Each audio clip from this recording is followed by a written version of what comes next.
Assalamualaikum warahmatullahi wabarakatuh. Bagaimana anak kabarnya kalian hari ini?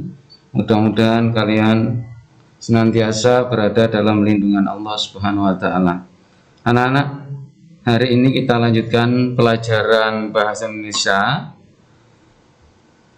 Pak Anwar mengingatkan bahwa pada pertemuan yang pertama lalu kita telah membicarakan tentang pengertian ciri-ciri daripada teks deskripsi. Masih ingat ya? Jadi pelajaran kelas 7 untuk bab pertama ini adalah membicarakan masalah teks deskripsi. Apa itu yang dimaksud dengan teks deskripsi?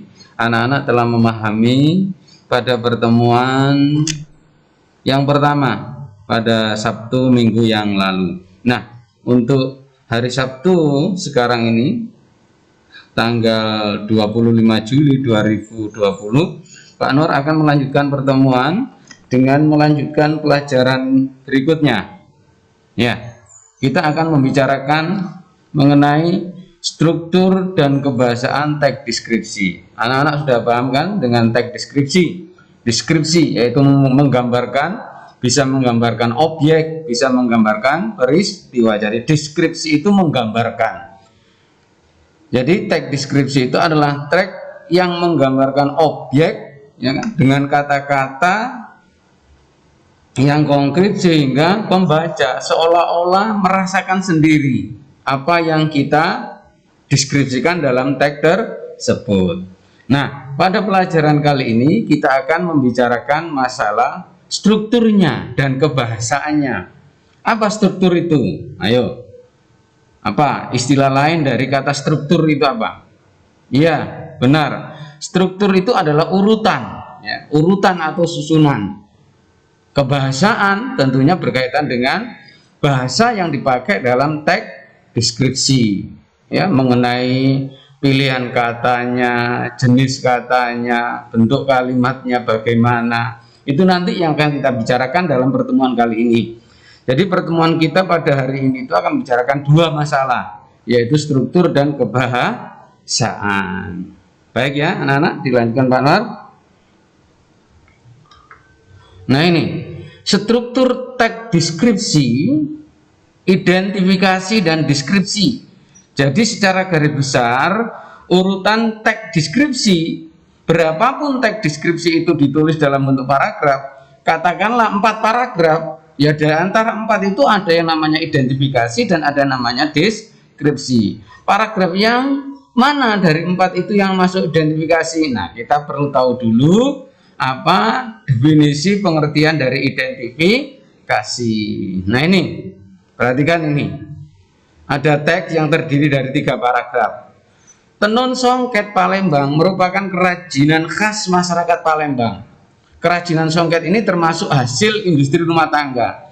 Para wanita lah yang biasanya menekuni kerajinan tenun ini. Nah, dari 3 paragraf bacaan ini yang namanya identifikasi. Loh, mengapa ini kok dikatakan identifikasi?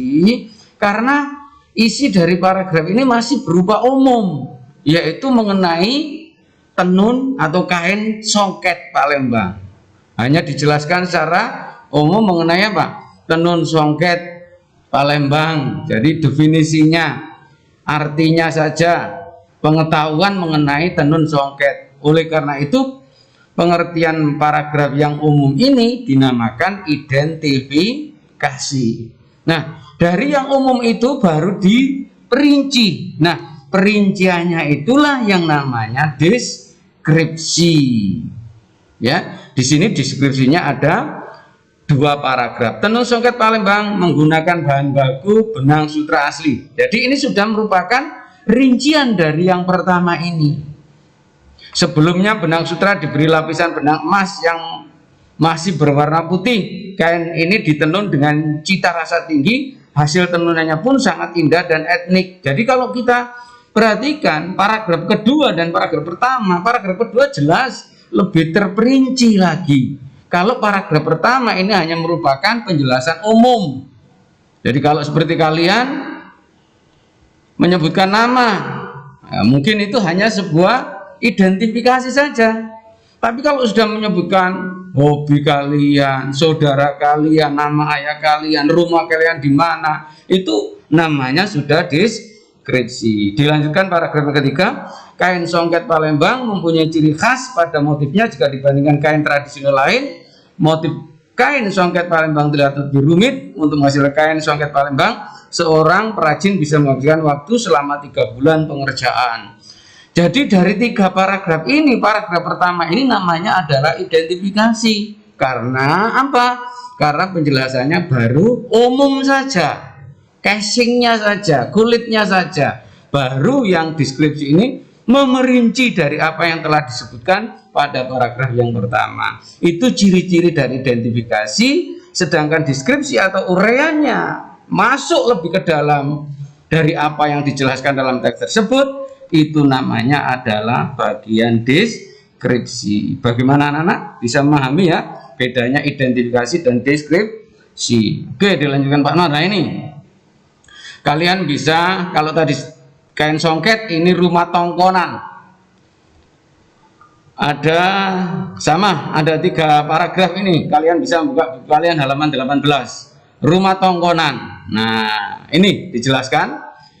Apa sih Pak Anwar isinya identifikasi itu? Bagian identifikasi itu menjelaskan nama objek, lokasi, gambaran umum dari apa yang dideskripsikan. Ciri-cirinya identifikasi itu adalah menyebutkan nama objek, kain songket, rumah tongkonan, lokasinya, misalnya pantai Pasir Putih, Delegan, sebuah objek wisata yang terletak di desa Delegan, Panceng, Kabupaten Gresik. Nah, itu namanya identifikasi. Baik ya. Nah, sekarang dilanjutkan Pak Nur. Nah, deskripsi atau deskripsi bagian itu memerinci bahan kayu, ukiran, rumah, hiasan atap rumah seperti tadi, kain songket itu dibuat dari kain ini, ya kan ya. Kemudian yang terakhir adalah penutup. Sungguh kaya warisan budaya Indonesia kita. Kita bangga memiliki warisan budaya dengan nilai artistik yang tinggi dan unik. Rumah adat tongkonan warisan budaya yang perlu kita jaga. Kalau di bacaan yang tenun songket tadi itu mungkin tidak ada penutupnya, ya kan ya, hanya identifikasi dan deskripsi. Tapi yang benar adalah identifikasi, deskripsi bagian, dan penutup. Bagaimana Pak Nur kalau tidak ada penutupnya? Ya tidak apa-apa, berarti teks deskripsi itu hanya terdiri dari identifikasi dan deskripsi. Nah ini ada pertanyaan, apakah ciri bagian teks yang disebut identifikasi? Cirinya adalah menyebutkan nama objek, lokasi, gambaran umum objek. Kemudian apakah ciri bagian teks yang disebut deskripsi? Yaitu memerinci bahan kayu, misalnya ukiran, misalnya rumah, hiasan atap rumah. Kalau penutup adalah kesan umum dari apa yang dijelaskan dari identifikasi maupun deskripsi bagian. Nah ini anak-anak, kalian bisa melihat buku kalian. Struktur teks tanggapan deskripsi mencakup identifikasi, deskripsi bagian, dan simpulan. Ini kalau dibagankan seperti ini: identifikasi, deskripsi bagian, simpulan atau kesan, atau yang disebut dengan penutup tadi itu merupakan simpulan. Nah ini dijelaskan, anak-anak bisa membaca lebih jelas dalam buku kalian. Jenis pengembangan deskripsi bagian itu bagaimana? Ada yang berdasarkan ruang, bagian objek, sesuatu berlangsung, pemfokusan. Nah sekarang dilanjutkan Pak Nur dengan kebahasaan dalam teks deskripsi. Apa ini?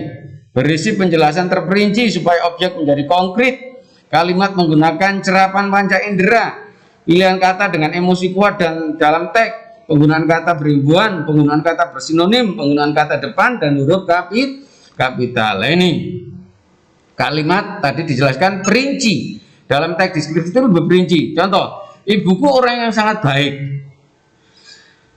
Kata sangat baik itu masih umum. Dalam teks deskripsi tidak disarankan menggunakan kata seperti ini. Bagaimana yang betul? Dia berusaha menolong. Nah, kata menolong itu lebih perinci daripada kata baik. Ini lebih umum, sedangkan ini lebih khusus. Dia ramah dan tutur katanya lembut. Ramah dan tutur katanya lembut itu merupakan rinci dari kata baik. Paham ya? Jadi dalam teks deskripsi itu digunakan kalimat perincian, dirinci, dijabarkan. Nah ini yang panca indera, seolah-olah kita melihat pantai panjang dengan pasir putih. Kata pantai panjang dengan ini, indera kita yang bekerja ada apa? Mata.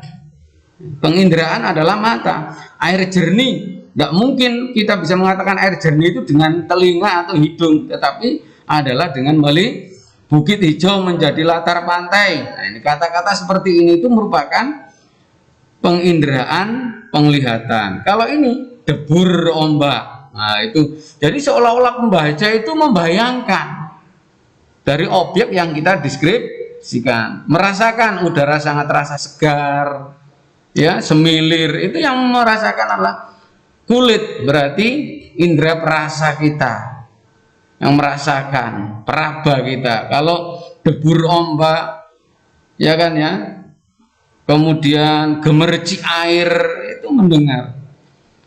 Kemudian saya lanjutkan, kebahasaannya adalah kalimat telah penulisan. Nah ini, Ugi Agustono memprakarsai cinta Indonesia dengan cara menuliskan keindahannya. Ya, Pantai Karimun Jawa sungguh memesona. Nah ini, memesona, banyak menggunakan kata apa? Memesona. Prakarsa, fonem P tidak luluh karena setelah awalan me diikuti oleh kata dasar yang diawali dengan P dan R. Ya, namanya konsonan rangkap atau yang merupakan klaster. Ya, kelas PR, KR, ya, keramat, proklamasi, itu P-nya tetap. Jadi bukan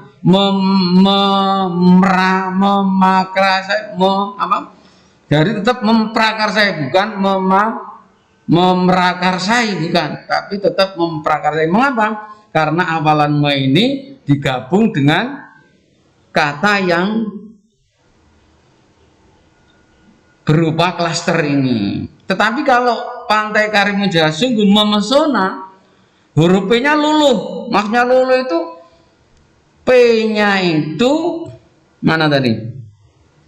Nah, memesona itu kan berasal dari pesona, bukan mempesona tapi memesona. Mengapa? Karena bukan klaster. Ini namanya klaster. Jadi ini adalah P saja, K, P, S, T dia ya. Kalau ada kata dasar diawali dengan huruf K, P, S, T memperoleh awalan me, dia pasti luluh. Mengelus, ya. Angin laut mengelus wajah. Oh ini kalimat bermajas, mohon maaf. Kalau ini adalah sapu, menyapu, tulis, menulis, itu namanya luluh. Luluh itu seperti hancur begitu ya. Yang terakhir adalah dalam deskripsi itu biasanya kalimatnya bermajas. Angin laut mengelus wajah, mengelus, dan maksudnya angin menerpa ya wajah, tapi di sini dikatakan mengelus, seolah-olah angin laut itu bisa hidup seperti manusia. Majas seperti ini kita kenal dengan istilah majas atau gaya bahasa personifikasi. Anak-anak, itulah berkaitan dengan unsur kebahasaan dalam teks deskripsi. Nah, untuk pendalaman materi kalian bisa mencoba untuk membuka video di YouTube dengan alamat ini. Nah, ini soal latihannya. Buka buku kalian halaman 28, melengkapi teks yang bertemakan sekolahku. Kemudian buku bahasa Indonesia kalian halaman 31 melengkapi tabel berkaitan dengan pendalaman kita mengenai penggunaan huruf kapital dalam teks deskripsi. Saya kira demikian. Ini bahan ini ditulis Pak Anwar berdasarkan buku-buku yang sudah ada, buku bahasa Indonesia kalian, Kemendikbud ditulis oleh Bu Titi Arsyati dan kawan-kawan. Kemudian program PowerPoint bahasa Indonesia kelas 7 diterbitkan oleh Intan, oleh Ibu Ika Stianingsih, dan yang terakhir adalah jaringan internet, website mengenai video pembelajaran teks deskripsi.